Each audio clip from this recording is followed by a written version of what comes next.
Hello, hello, hello, and welcome back, everyone, to the Dynasty Wonderland podcast. We are here yet again, another bonus episode, doing more draft talk, and then we're going to hit up, our initial thoughts, our first thoughts on round two. So once again, by my side, Mr. Aaron Stewart, the March Heron. Thank you for joining me.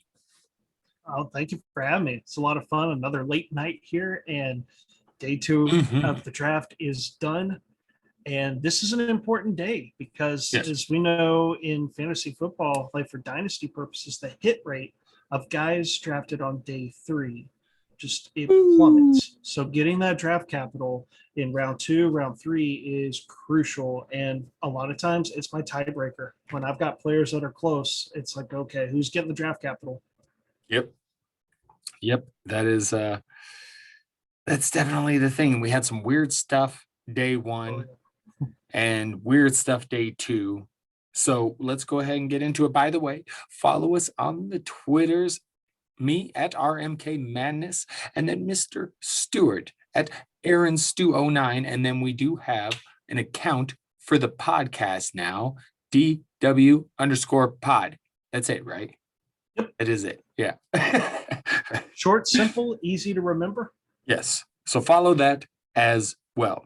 But we get into day two. My biggest takeaway was the lack of running backs taken, particularly because I'm looking at Atlanta, and maybe they're okay with Mike Davis. He had a solid year last year, but I don't know. I mean, look at them. You look at the Jets. I mean, there's some teams that could use a back. Some may say Miami. I'm kind of rooting for Myles Gaskin, but now you're at a point where you wonder, some of those guys safe, because there's still a couple of guys we like left, but they're going to be hitting that round four at the best, round four draft cap. And so the lack of running backs was my biggest thing, although obviously thought the Javonte Williams move was good. There's a lot of people not liking it, but I think it was a good move. Melvin Gordon, not much left in the tank. And, I actually saw somebody on Twitter talking about how they let go of Philip Lindsay and kept Melvin Gordon, and now they traded up for Javonte. And I'm like, man, some people just really like that Philip Lindsay. Not us, though. Not us. No. So I did like that move. And then other than that, it was Trey Sermon to the 49ers in round three. And so Kenny Gainwell, Jamar Jefferson, a couple of guys we like. Bummer. And not that there's no chance for them, but I mean, this kind of says to me that the NFL kind of thinks of the draft class what most fantasy people have thought of this draft class as far as running back goes. And for me, it was just kind of blah. And I was expecting, I really expected Atlanta to take somebody. And no, nothing. Just Javonte Williams and Trey Sermon. Well, and I'll say from our podcast yesterday, we both called it. Like, we called different parts. You called Javonte Williams to Denver and laid out a great point. They've got, like, Gordon is okay, but he's getting up there in age. It's the last year of his contract. They got rid of Lindsey. They brought in Mike Boone, but then the entire time I'm like, he's made his career in special teams. Like, if they don't add anyone else, like, cool, they'll get a chance. But I was never rushing to grab Mike Boone. I've done that too many times in the past. Right. So, interestingly enough, the draft pick that Denver used, they did a trade with Atlanta. So it was interesting that two teams that we all thought could use a running back were the ones involved in the trade, and the team that needed a running back more actually traded down. I love Javonte Williams in Denver because I've been warming up more and more to Javonte Williams, mainly because it goes hand in hand with just going Najee Harris, Travis Etienne. I have major question marks. Those aren't guys that are locks for 101 for me. That's just really not. Like, too many question marks at this point of the process. As for Trey Sermon, this entire time, the big three, I don't think we're in question. Najee, Etienne, Javante, but that next tier, who is going to be the fourth guy? Trey Sermon clearly has to be it by default, just because he got the very important day 2 draft capital, being drafted in round 3, as you mentioned. And so far, Michael Carter, Kenny Gainwell, Chuba Hubbard. Yeah, I forgot about still on the Chuba. board. There's a few, a few guys we like, man. And exactly. Now, I will say just real quick, it's like they may come off the board really quick. Just looking at the draft, if I've got it correct here, it's to start day 3. It's the Jets for the second pick. They still haven't added anyone, so it's a Ty Johnson, LaMichael P. Ryan, Tevin Coleman, Josh Adams. Like, hey, a Michael Carter or Kenny Gainwell going there, like that has to prop them up into maybe being round 2 dynasty rookie picks. Atlanta's there at pick 3, and Atlanta's got pick 9 in the 4th round. So I'm thinking we're going to see a running back go pretty early in the 4th round, and probably 2. Yeah, and I was going to bring that up as well, because I do think early enough in round 4, there's hope there, especially to a team with not much for depth, like an Atlanta, like a New York Jets. And I was going to mention, they're both right there at the beginning of the 4th round. And so maybe Javonte Williams goes, or maybe there were teams willing to wait and kind of were like, okay, so ATN, maybe they viewed ATN, Najee Harris as the top guys, and then they kind of have a similar grade with a handful of the next guys. So maybe they liked someone, or we'll take extra picks to trade back and we'll grab a running back later. Who knows? But it is tough the day 3, but I am kind of interested to see what happens, right at the beginning of round 4, like you're talking about. And I also was going to say really quick, when it comes to Trey Sermon, I think not just the draft capital, but you have to realize where he landed. We've mentioned it before. Again, you don't want to coach worship, and it's not all about the scheme, but we have seen this 49ers run scheme deliver excellent fantasy running backs, and not of the most talented kind. Raheem Mostert, Jeff, so Trey Sermon could certainly go there and succeed if he's given opportunity with that team, I think. And so with that in consideration, the draft capital, does that mean I'm necessarily buying into him? I don't know, but probably not. But I do think that, yes, you've got to put him 4. You've got to. Yeah. Because I think for the most part, everyone's kind of had Kenny Gainwell, Chuba Hubbard, Trey Sermon kind of in this like awkward 3-way tie. And like I mentioned, the way to break tiebreakers is go with draft capital. And looking at the depth chart there, and my goodness, what a mess, because you've got guys in Jeff Wilson and Raheem Mostert that have produced in years past for the 49ers, but also they made a significant investment in Trey Sermon. Day 2 draft capital is nothing to scoff at. And then they also signed Wayne Gallman like right before the draft. So I want to say what Gallman has draft capital, like before they had signed Wayne Gallman, their entire running back core combined for 0 draft capital, unless you count the fullback. I just call him Juice because I'm not going to pronounce that last name. Kyle Usajek. Yeah. Juice was the only guy with draft capital, and then they signed Wayne Gallman. Wayne Gallman, I want to say years ago, was a 4th round pick. And so Trey Sermon is the running back with the most NFL draft capital there. Right. It's because they normally right now. They normally do just get guys. And so I do think you have to take that into consideration, but I am interested to see what happens at the top of round 4. So, lack of running backs, tons of wide receivers today, though. Tons of wide receivers.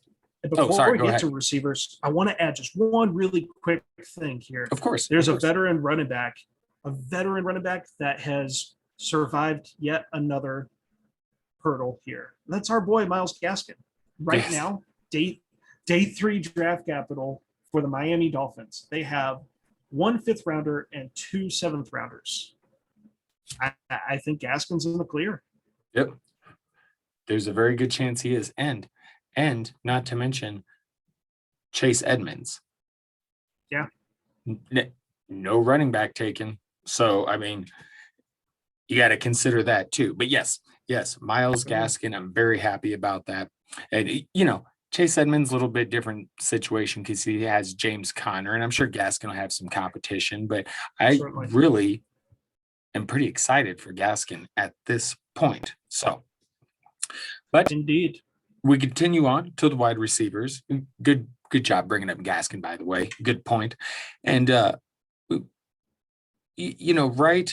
at the top of round 2, Elijah Moore goes to the Jets.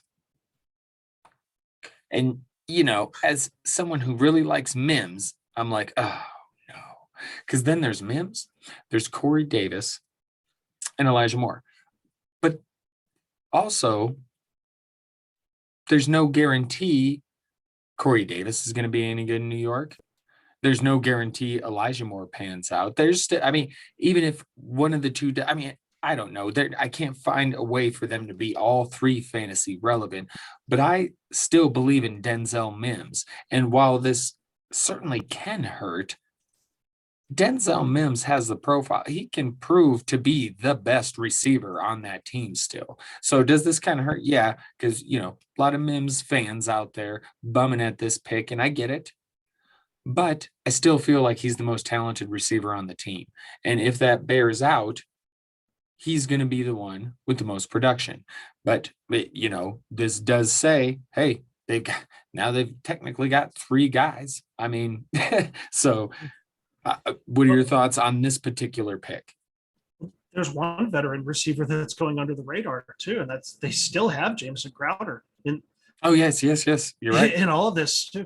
But one of the things to watch though is I don't believe he's going to be released. He's too productive. Like you don't release good players. But right. Just pulling up his contract, he has got, what is this, a $11.36 million cap hit. That's a lot of money for a slot receiver, a productive slot receiver, but especially with them drafting Elijah Moore at the top of the 2nd round. Like, you draft a guy like that because you want to get him on the field sooner rather than later. Right. So I don't think a trade's going to happen in the offseason yet, but especially going into the NFL season. And if the Jets, I don't believe they're ready to compete yet with the trade deadline, they might be able to get a nice little draft pick for Jameson Crowder. But he only has a dead cap of $1 million. Like, they could save over $10 million by trading or releasing Crowder. I don't believe he'll be released, but Crowder's someone to watch because, as you mentioned, they signed Corey Davis. They drafted Denzel Mims in the 2nd round last year. They drafted Elijah Moore in the 2nd round this year. Clearly, the Jets have not been – they knew wide receiver had to be addressed last season, and they needed to definitely address it this season. And even deeper on the depth chart, they have Keelan Cole. So they suddenly have depth at receiver, something they didn't have before. I still prefer the Mims profile over Corey Davis. Anyone that follows me knows I am not a Corey Davis fan. I don't believe him. I don't believe in him. When his best season last year was off extreme efficiency, and he still didn't break out. Corey Davis, forever a number 2 receiver in the NFL at best. Right. And that's what I was saying. There's no guarantee he goes to New York and he's even anything like he was this past year for Tennessee. And so it could be these 2 young guys are the 2 main guys. And again, I prefer Mims out of all of them, and I believe in him, and I believe he will rise to the top. But as far as some of these other ones, there's a lot of different ones. I could go through the list, but Rondale Moore to Arizona is interesting. Kind of a bummer if you still have some faith in Christian Kirk. Our boy Terrace Marshall went to Carolina. This one's a bit weird. I'm kind of like, While I kind of like it, it's also kind of like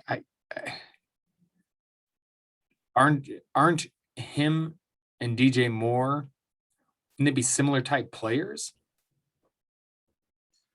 Uh, I I think they can coexist. DJ I mean, I Moore think they is an could alpha. too, but Yeah. yeah, And it'll be interesting to see three wide receiver sets in 2021, but also Robbie Anderson. I'm pretty certain I'm going to confirm too, but I'm pretty certain Robbie Anderson's contract expires this season. So I think it's more of the Panthers. It was just falling down the draft board.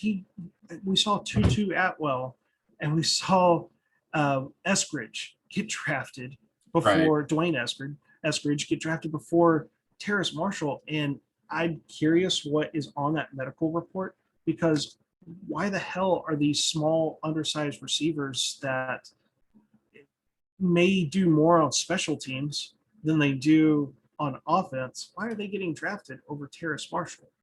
I'm intrigued on that one. I'm interested. And yes, I pulled up Robbie Anderson's contract. He's a free agent at the end of this year. So Terrace Marshall becomes interesting in rookie drafts, because some people, I know at one point I was debating having Terrace Marshall as my number 2 wide receiver. He has a lot of the things we look for in analytics.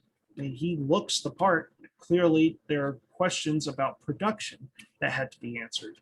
But because he slipped in the NFL draft, in rookie drafts, you're probably getting him at a great price. So I feel like I'm going to have quite a bit of Terrace Marshall there. And Yeah.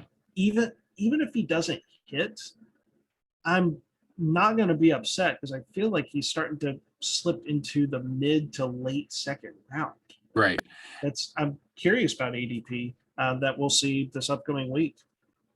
And I was sitting here having faith, not knowing that about Robbie Anderson's contract, because I just assumed, there's a room there. And yeah, Robbie Anderson got a lot of work last year. That doesn't guarantee he will this year. And, he's always been more of the deep threat. And so, you do wonder what all this could be in 2021. But beyond that now, yes. And I like Terrace Marshall anyway. I wasn't in love with the Carolina landing spot, but I didn't hate it either. So that's, even buoys the positive thinking about this. So I definitely am going to be in line with you as far as rostering quite a bit of Terrace Marshall, I think, when it comes down to it. And then the risk is just, it's canceled. The risk of Terrace Marshall is canceled out by the fact that his rookie cost now is going to also go down. So upsides there, and the risk has been lowered. I'm on board. As am I. And again, I think I might have appreciated a little bit better of a landing spot, but I don't hate this at all. And it looks better and better. But as far as like the rest of you had Eskridge, Tutu Atwell go before him. And then after him, Josh Palmer, Diami Brown. I mean, so it was just it was a lot of wide receivers, but not a ton that I'm super excited about or landing spots. But there is one I'm interested in. There's quite a few people talking about Amari Rogers on Twitter. I'm not the biggest watcher of college football. Now I know he plays for Clemson. So I know that he's likely to have played with other NFL talent. And of course, you look at his, did I not even write it down? Yeah, his teammate score is 5th in this class. 5th. So you look at this dude's profile, and there's honestly not a whole lot impressive about it. All of his workout metrics are below average. College dominator, 30th percentile. College yards per reception, 30th percentile. I mean, it's some weird stuff. And then you kind of look at the college stats. And there's some weird stuff here too. Like his first year. Played in 12 games, 19 receptions on 23 targets. And so is this all this talent that he's teammates with, it's just taken him a while to go because there's other talent there. And you look at this, and what's really impressive is his catch rate. Oh, yeah. And so I'm like, well, shit. And I see catch rate like that, and I'm like, holy shit. So I don't watch enough college football, but I also trust the numbers. And so I'm kind of trying to figure out what it is that a lot of people like about this, because I don't know if Aaron Rodgers stays or not, but at some point they had to get a receiver for their team regardless.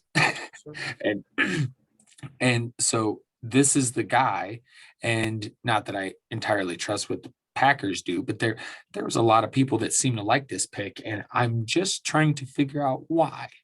And maybe you have something you could, well, really, because his profile again is, there's not a lot overly impressive. That collegiate catch rate is fantastic, but other than that, I mean, there's not a lot there. You can understand, with the teammate score and everything that might affect the breakout age and things like that. But there's just otherwise. I mean, you can't explain everything, So I'm kind of confused. So I find this player a little bit interesting. And what are your thoughts on him? Certainly. So I think there is one thing in his profile that stands out, and that is, like many of the receivers in this class, he's small, well, short at least. He stands at 5'9", but unlike a lot of our other 5'9" receivers in this class, so I just talked about Tutu Atwell and Dwayne Eskridge, he comes in weighing 212 pounds. Like, right. Holy smokes. I mean, that is, if you're going to be short, like at least exceed 200 pounds, and he more than hit that mark there. It was fantastic. So it's like, okay, we start to see where he could possibly play a role, because his best comparable player is actually a guy from last year's rookie class, Lynn Bowden. Not quite as explosive, but Lynn Bowden had, I think, is still an interesting player, because it's like, okay, he's going to be more than likely a slot receiver that does a lot of this stuff after the catch. And there is, Amari Rogers has a history of producing in special teams. In fact, he had over 300 yards, special teams yards, back in 2018. The following season, he exceeded 150 special teams yards and scored a touchdown. So I don't have the dynamic score there, but this is the type of stuff that we look for. And during the Senior Bowl, he was also taking reps at running back. It's like, okay, awesome, I can work with this. A wide receiver that's getting running back reps, okay, they just want to get the ball in his hands. So I want to pull up his best comparable player here. So Amari Rogers, we talked about Lynn Bowden is the best, his closest comp, but there is another intriguing one in his top 5 that was productive, that kind of reminds me of that player, and that's Deebo Samuel. Had that same build of being a short guy, but also having some weight to him. We didn't really talk much about Deebo Samuel until it was, he's got some decent draft capital by the 49ers. And despite being a senior, Amari Rogers, he's still just 21 years old. So he's not 23. He's not he's not Dwayne Eskridge is 24. He's not 24. We've got a 21-year-old receiver that should be 22, like early in the season. It's not ancient, and having that Deebo Samuel comp, that is probably best case scenario there. But at least we could see how he's going to fit in the NFL. At least he's not Tutu Atwell and being 5'9" and weighing 148 pounds. Right. And the other thing too, me, I got to bring contracts into this. But if you look at the Green Bay Packers, their wide receivers, and throw Robert Tonyan in there as well, nobody is under contract after the season. Devontae Adams is not under contract. Robert Tonyan is not under contract.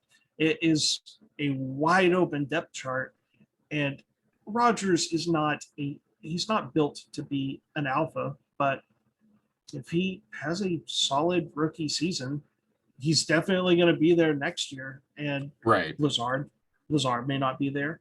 Equinemi, St. Brown never did much, but he won't be there. Marquez Valdez Scantling, he's not going to be there to drop 70-yard touchdowns.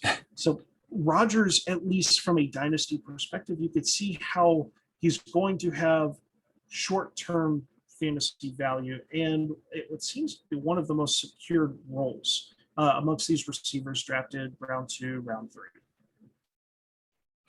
My first thought was they drafted him because his last name is Rogers. And as soon as they trade Rogers, he's going to take the number 12. And then that way, Packers fans can just keep their 12 Rogers jerseys. I like it.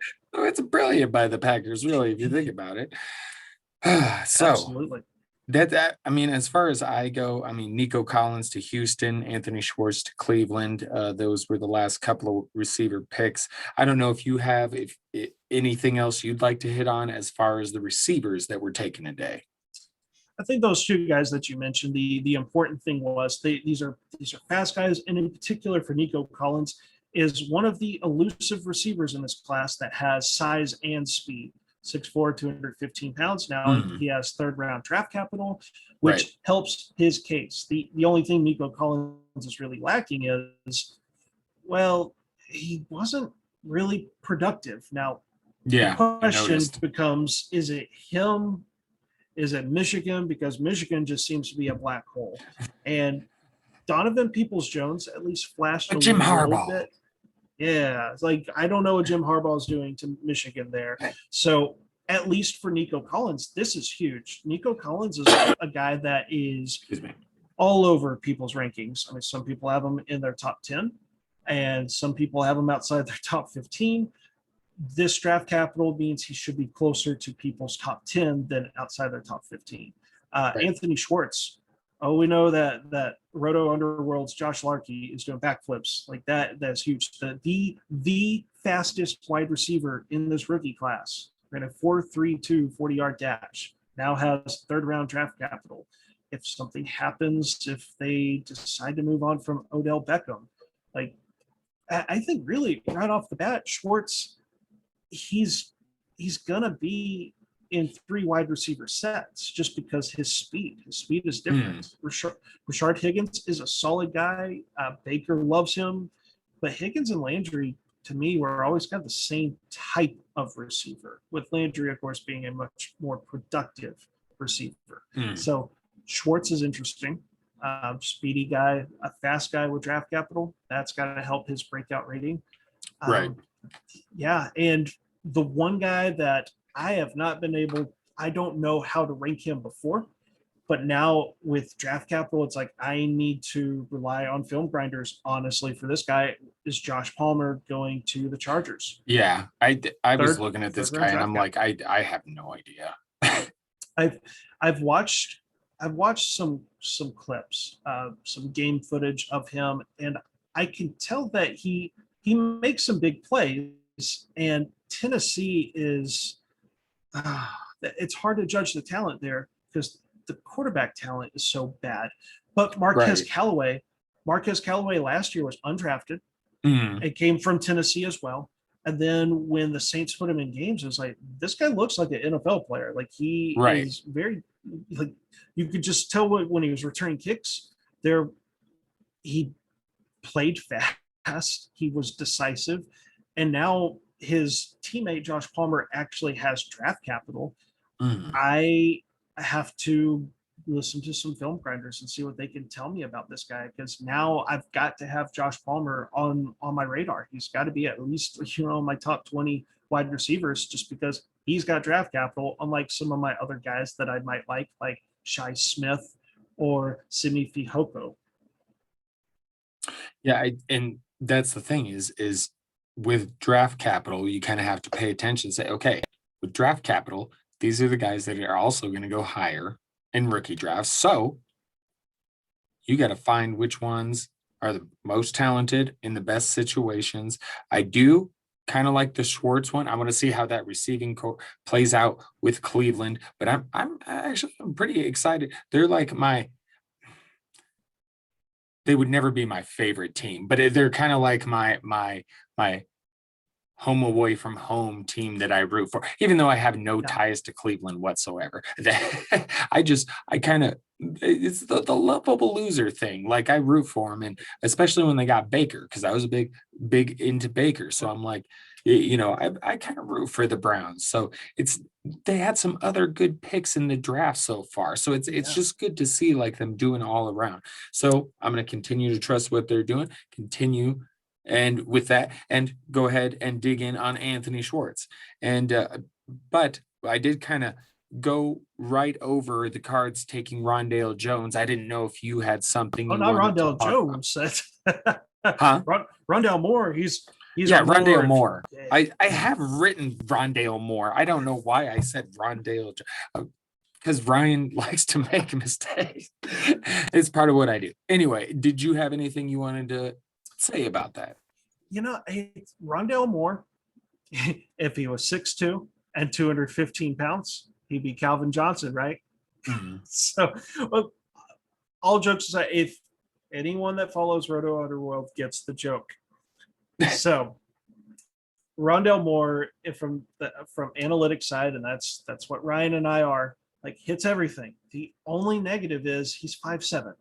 And it's just right. like Devontae Smith not weighing a lot. Like there is a little bit more concern with Rondale Moore because there's some injury problems the past couple of seasons. But I think it is pretty telling that he's still got round 2 draft capital, despite only playing 7 games total the past 2 seasons. That early freshman production where he got, I want to say it was a 33 or maybe 35% dominator rating. That's absurd. To put in perspective, like I look for seasons for receivers that I'm looking for them to hit 20%. That catches my attention. If it's over 25%, I'm like, yes, you're definitely on my board. And anything over 30%, I'm like, oh, I'm definitely interested in you. So Rondale Moore going to Arizona, I know Christian Kirk. There are a lot of truthers there. And I say that word because we only call people truthers when there's players that are starting to, like, that clock for their breakout is almost out. And I'm afraid now that Christian Kirk fans now have to be referred to as Christian Kirk truthers. That is some big draft capital. And the Cardinals, they speak with their actions there. There's no Fitzgerald anymore. I don't know if he's officially retired, but he's not under contract, and it just doesn't seem that he's going to be back. And if they were sold on Christian Kirk, I don't think they would have used a 2nd-round pick on Rondale Moore, who kind of plays the same way. Rondale Moore, I would say would be best utilized as a slot receiver, where he can use his explosiveness and his shiftiness to be able to exploit linebackers or safeties or whoever has to guard this guy in the slot. And supposedly that's where Christian Kirk was going to get back to playing, and that was kind of the hope with him still, and that seems a bit dashed. But so thank you for bringing us around on that and catching me on Rondale Jones. I don't know what the fuck that was. Anyway, so not a whole lot left to discuss, but there were a few QBs and a few tight ends taken. We'll go ahead and start with QBs. You were close on your prediction with the whole quarterback luxury pick to Tampa Bay. It was just Kyle Trask. And then Davis Mills ends up going at the 3-3 to Houston. The pick before him, which I found this very interesting, Kelly Mond to Minnesota. I actually find this very interesting. Yes. This actually feels smart for the Vikings. I love it. I freaking love it. I'm not used to that. And you know, I hope it puts Kirk Cousins' ass on the hot seat. And I know Kirk Cousins is productive and he's actually been solid for fantasy. But as someone who rooted for the Vikings, I can't tell you how many times I've watched that dude, like where a defender's about to hit him, and instead of trying to do anything, he just like just scrunches up, just bracing for the fucking hit. And it drives me bonkers. And so I just, it drives me nuts. So I'm like, yes, getting someone in there to push Kirk Cousins, potentially take over. I love this. So I'm a believer that Kellen Mond could potentially become something. And I think this is a great spot. I think it's a great spot. Absolutely. I was ecstatic because I was watching. I watched Tampa Bay take Kyle Trask. I'm like, well, you screwed up the pick, Tampa Bay. I'm sorry. Right. And then what was it? Let's see. I've got the order here. So then we go in the third round, and Jaguars weren't going to take a quarterback, but I knew that the three quarterbacks that got drafted today, Trask, Mond, Mills, like that's been a group where I've been like, these guys are going to go on day two. Like they are guys at the very least are intriguing developmental projects, right? Like that in other seasons, like these guys would possibly be the fourth or fifth quarterback. It's just this quarterback class I've been saying is deep. Like they're 5 first-round guys, and then these next 3. I was like, I'm not surprised about any of these guys going where they did. But at the start of the third round, after the Jaguars pick, I was like, Vikings do have Kirk Cousins, but no one behind him. They haven't really developed a guy. I was like, I'd like to see him take Kellen Mond, but they won't do that. And when they did, I think I popped harder for that than any other pick in this draft. I was excited. The Kirk Cousins contract, like they are basically married to him for 2021 and 2022, but you have Kellen Mond for 4 years. That's okay. Like let Kellen Mond, this is ideal. You go to a team where you can be the backup for 2 seasons. You learn how to practice as a pro. You get to improve. And that's what Kellen Mond did. Each season with Texas A&M, he got better and better and better. He's not a finished product yet. And I'm excited to revisit this in 2 years' time in 2023 and seeing how far he's come. Like we'll know if he's ready for it, if they can handle it right. And also will Mike Zimmer still be the coach? Because a coaching change could ruin the plans, but I'm going to stay optimistic here. I'm excited for the Vikings because that was their second pick in the draft. That's why I didn't think they were going to do it. I was like, they got an offensive tackle. That was great. I was like, that's Kellen Mond. If there was a luxury pick, they could. I was like, they still got needs to address. And for them to use their second draft pick on a quarterback, that's a telling sign right there. Kyle Trask, I'm not a fan, but the situation's good. Like there's no pressure. He gets to go and sit behind Brady. Brady is he's an Iron Man. Yeah. And you get to work with Bruce Arians. And we've seen Bruce Arians have success with quarterbacks, and usually it comes with a difficult first season. But at least that difficult first season for Trask is going to be being a backup. So there's still potential. I mean, you can't teach size. Kyle Trask is 6'5", 250 pounds. He's a big old boy. He looks like what teams look for at quarterback. And then the final one, Davis Mills. The only knock on him is that his collegiate career always gets derailed by injuries. So he starts to look interesting, and then he gets hurt. He starts to look interesting, and he gets COVID. But then he goes to the Houston Texans, and I'm like, oh no. Mills was intriguing, but that's a dumpster fire of a team, and I don't get why their very first pick in the draft, which was round 3, they're drafting a a quarterback. I mean, I know Watson's got his legal issues, Right. It does seem weird. but there's no talent on that team. What? So Mills, I'm praying for him. He needs it. Yeah, that was a pretty shit landing spot for Mr. Mills. But like you said, Trask, Mond, much better. So, and Jamie Newman's still out there. I still got a little bit of hope for him. But that was another one I was hoping would go at least at some point at the end of round 3, but just didn't happen. So we'll see where he does indeed end up. And then you have your tight ends. And your boy Pat Fryermuth, this guy went to Pittsburgh because Pittsburgh continues to think that this is 4 years ago and that they have a younger Ben Roethlisberger and a better offensive line.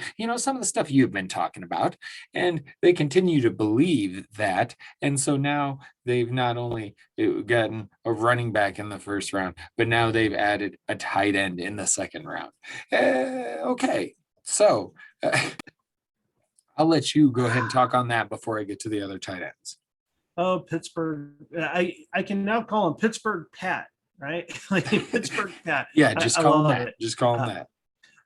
Because I'm telling you, I have a hard time with names. My tongue gets tongue-tied, but Pittsburgh Pat, well, first I'm just going to say the Steelers may be having the worst draft. Like, they just don't seem to get when to target positions. Like, why you have an offensive line that's old and falling apart and you've invested nothing in it. Like, it's insane.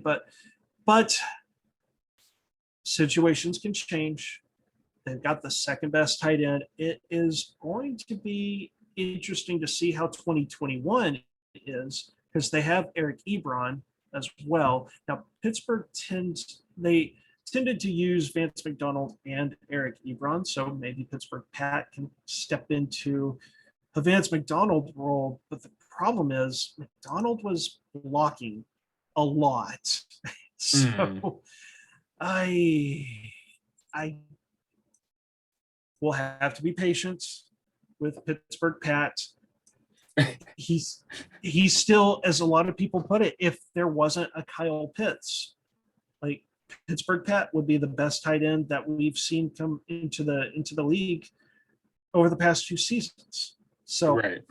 you can get him at a discount, kind of like how Terrace Marshall, like, seeing his NFL draft capital go from, oh, he's a late first rounder, to, oh no, he's a late second rounder.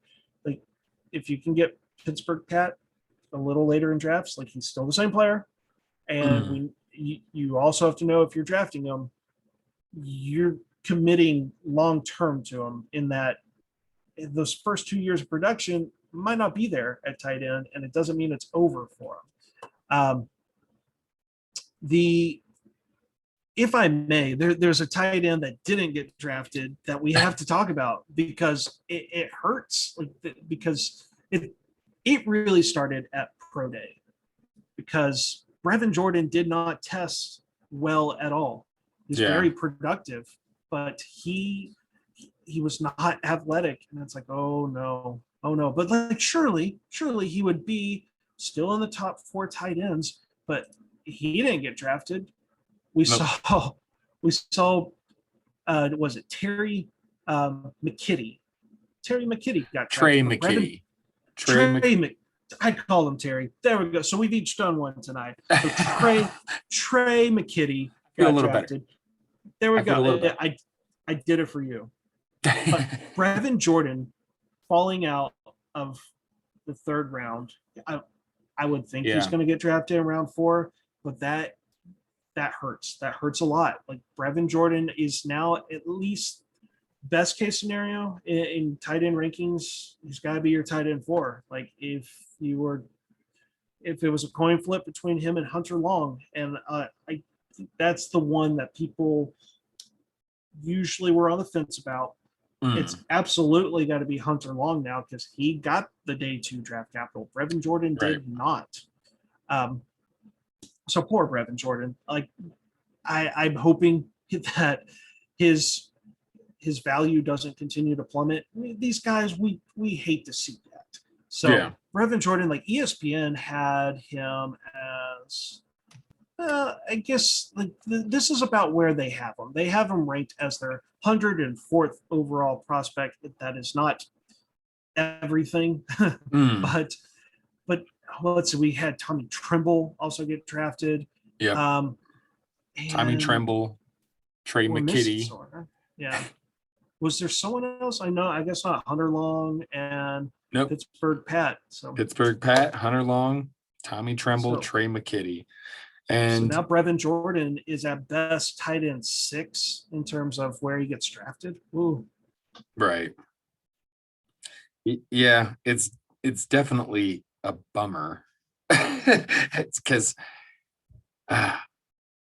you just hoped. I really hoped the Colts would take a tight end in the first couple of days, and they did not. So and they didn't take who I wanted them to take, which was fucking who we were just talking about. Brevin Jordan. Brevin God Jordan. damn it. Yeah. So in looking ahead, it's like, okay, let's say because ESPN's ranking, they have them as 104th ranked prospect. And after round 3, we've seen 105 players drafted. So according to ESPN, we should be seeing Brevin Jordan get drafted anytime now. And looking at the start of round 4, it could be very quick for Brevin Jordan coming off the board because Jacksonville still has not addressed tight ends. They are in dire need of a tight end. That's They have true. the first pick. Yep. So Jacksonville could in that slide right there. That I would like help. that actually. Yeah. It would certainly help because it's not day 2 draft capital, but it's the first pick of day 3. It's close, but very then close. it becomes then the weird corollary is this Ian Thomas 2.0, right? Where the Panthers took him as the first pick of day 3. If not Jacksonville, Cincinnati, maybe. Or did Cincinnati? I don't think they took a tight end. I'm still kind of getting my notes. Let's see. Nope, they didn't. Cincinnati could because Drew Sample is garbage and CJ Uzama, another name I can't pronounce, but he's coming back from Achilles. Like, how ready is he going to be? Detroit, no. If Jacksonville doesn't take him, he could slide far. But to get away from poor Brevin Jordan, because that seemed to be the main like storyline, Trey McKitty going 3rd round. What I took away from that was, oh no, there goes the rest of Donald Parham's potential dynasty value, because Jared Cook got signed and they just invested a 3rd round pick in the tight ends. I think it's over for Donald Parham. I do too. And probably Ian Thomas. Or Ian Thomas. Yeah. Even though I don't think Tommy Tremble is everything, Ian Thomas hasn't been doing anything before Tommy Tremble. So this doesn't help. Even though I don't think Tommy Tremble's much at all, but Tommy Tremble he does have some athleticism, and the thing that he's got going for him is he is the best blocking tight end. I know that we don't get points for blocks, right? But some of his situation is just that Notre Dame system. They love to use multiple tight ends, so it's the Notre Dame tight ends are tough to evaluate because Cole Kmet. I think we have to just look back. Yeah, he's played with some really talented tight ends, not just wide receivers, tight ends. So Tremble, the NFL values him. So that is one. Our buddies in the community that are more film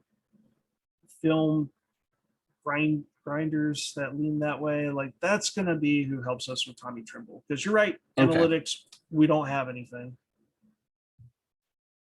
Well, and you point out the whole thing with Notre Dame and tight ends. That goes back to even Kyle Rudolph. I mean, it's not as though looking at the profile that he doesn't have some crazy college dominator or yards per reception, but he's been a productive NFL tight end. And following the Vikings, I've watched plenty of them, and man, he's pretty damn good. So I think there is something to that. So I guess we'll have to keep an eye on Mr. Tremble then. But Trey McKitty, I mean, that's an interesting name. I do like McKitty. Yeah. I have to admit, I've nicknamed him McKitty Titty. Like it's there. It's the low hanging fruit. It's a low hanging fruit, That's and true. I couldn't resist. He's Still McKitty funny. Titty. So it's.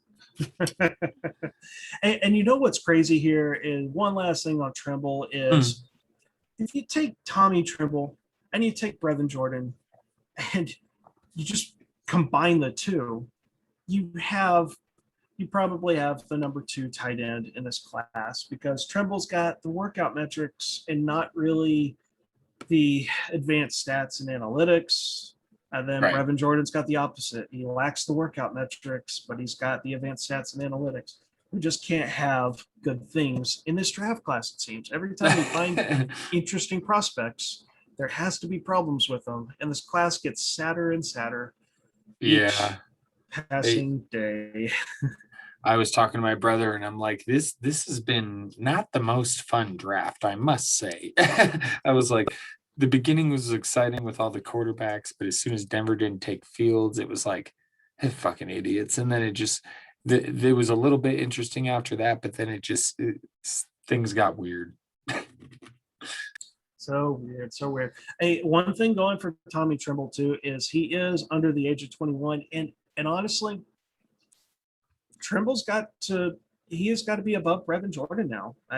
I know everyone wants Brevin Jordan, myself included. I wanted Brevin Jordan to be a thing. Before you tested, I was like, here's Jonnu Smith in the 2021 class. I'm on board, and then he became the false prophet, or as I've dubbed him, the false prophet, because he's not the second coming of Jonnu. But Tommy Trimble, under the age of 21 right now. And there's so much like that. I always tell the Brandon Ayuk story. It was the more I dug into his story, and it's like, why was he not more productive, especially at a younger age? Well, I was able to get some answers, and at least we can go. He only played 2 seasons, 2 seasons at Notre Dame, and in one of those seasons they had Cole Kmet, who went on to be a second-round pick in the NFL draft. So we'll never know his teammates score until Matt Kelly, Josh Larkey, and the crew, they add tight ends. As a Jonnu Smith fan, I am ready for it. Give me Jonnu Smith's breakout rating. Well, like you said, dude has some athleticism to him, which that didn't go unnoticed. But the production, the lack of actually playing, and the fact that Player Profiler itself ranks him way down there. And so, but from what you're saying, you've talked me into it. I'm definitely interested. I mean, you got to get somewhat interested for the draft capital. You got to spend a little more time on it because has been drafted in the 3rd round. Yeah. And then you look at it and you made some very good points. And I had totally forgotten because I remember hearing about that before. Now, I mean, not even this year, but in previous years, the whole Notre Dame tight end thing. So that's a very good point to make as well. So yes, I agree. Keep an eye on. I'm pretty certain one of their tight ends. Oh, sorry. I think what they have I've heard about this freshman tight end they have, and I'm with you. Like it's hard for me to follow college football thoroughly, but I've heard they've got this freshman tight end that's also really good. So it's like Cole Kmet, really good tight end, and then right as Tommy Trimble is supposed to take over, they get this really good freshman tight end that was going to get playing time as well. So poor Trimble, he's always playing with really good tight end teammates. Well, it looks like there's a good chance we're going to see what he's got in the NFL, and he's a little higher on my radar now and a lot more thanks to you than the draft capital. So,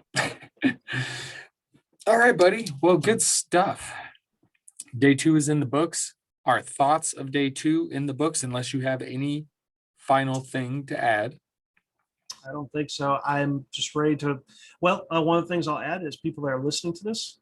I don't know if it'll be out quite yet, but if this gets released super early tomorrow, like I will be joining the Roto Underworld live stream for day 3. It's gonna be fun. Yeah, I'm gonna be on with the boss man himself, Matt Kelly, along with That's gonna be awesome. some of the other Roto Underworld people. It's gonna be great. I don't know what I'm gonna say. I don't know what I'm gonna be able to add, but it's just gonna be fun. I am pumped. Oh, dude, I'm you'll excited. be fine. Oh yeah, You'll be fine. Yeah. You do great. I'm not worried. Not worried at all. No, I've been watching the live stream of Matt Kelly and the rest of the Roto Underworld. He had this just. I don't know why he was dressed up the way he was, but you know what, Matt Kelly, always entertaining, and we need more of that. Always. So. I didn't get to see any of it. Been so damn busy the past couple of days of just been able to keep up with. Well, I got to watch a good chunk of round 1. Because I remember yelling at my TV when the Broncos didn't take Justin Fields. But yeah, I wish I would have gotten around to check out the stream. So I'm going to try my damnedest to check it out tomorrow, especially with the March Heron making an appearance. That's right. So excited for you, brother. That's good. Cool stuff. Good to see. Good to see. I like to see someone like yourself, such a hard worker, getting some extra recognition. It's good stuff, man. Awesome. And I think that's it. Like, it was another fun day. It's great seeing who shoots up draft boards and who starts to fall. And it was Christmas part 2. I loved it. Right. And, you know, I probably won't keep up on it as hardcore as I have been today, because I haven't watched a whole lot, but I've been keeping up. I use the Bleacher Report app and just click on the little draft board thingy they have there, and it's just bam. So I've been keeping up on that shit all day. Might not do it as hardcore tomorrow, but I am going to be tuning in early because I definitely am interested, at least in the first part of that 4th round, for Absolutely. sure, for fucking sure. So, all right, everybody, thank you for joining. Thank you for listening. Don't forget to follow us on all the Twitters at RMK Madness, at Aaron209, at DW_pod. All right, good stuff. Everybody also enjoy day 3. It should be fun. We'll see. I mean, you know, it's the least important part of the draft, but it doesn't mean that players never come from it, right? Right? We do see it doesn't happen as often. That's why you get so bummed out when certain players don't go on day 2. But hey, it's not the 100% complete death wish. So we'll see what happens tomorrow. It'd be nice to see Atlanta take a running back. That might get me a little interested, you know, but we'll see what happens. And Brevin Jordan, please someone take Brevin Jordan. Just like right away. Jacksonville, just do the right thing. Although that might be too close, like you said, to Ian Thomas. So we better be careful what we wish for. All right. All right, my friend, if you have nothing else, we will get the hell out of here. We're good. All right, man. Well, thank you again, everybody, for joining us. We will be back. I don't know. I guess we'll see what happens tomorrow, but for sure we'll be back with an episode Tuesday. You know, some more thoughts on the draft and things. Just, you know, keep this conversation going, because it's going to be the talk of the town, as they say, for a few weeks now, just trying to figure out and you know, take all this in and try and figure out what it all means. That's what we do. That's what we do.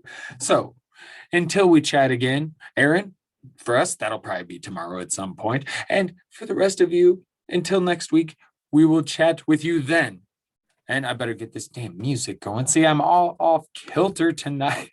This is what happens. This is what happens when I don't prepare myself enough. But hey, we're all good. We're all good. Good stuff, Aaron. As always, man, you are the man. You are the man. And I can't wait to see you on that stream tomorrow. That's going to be good shit. Excited. From the March Heron, from the Matt Chatter, we're getting the fuck out of here. Enjoy day 3, and we'll chat again soon. Latest!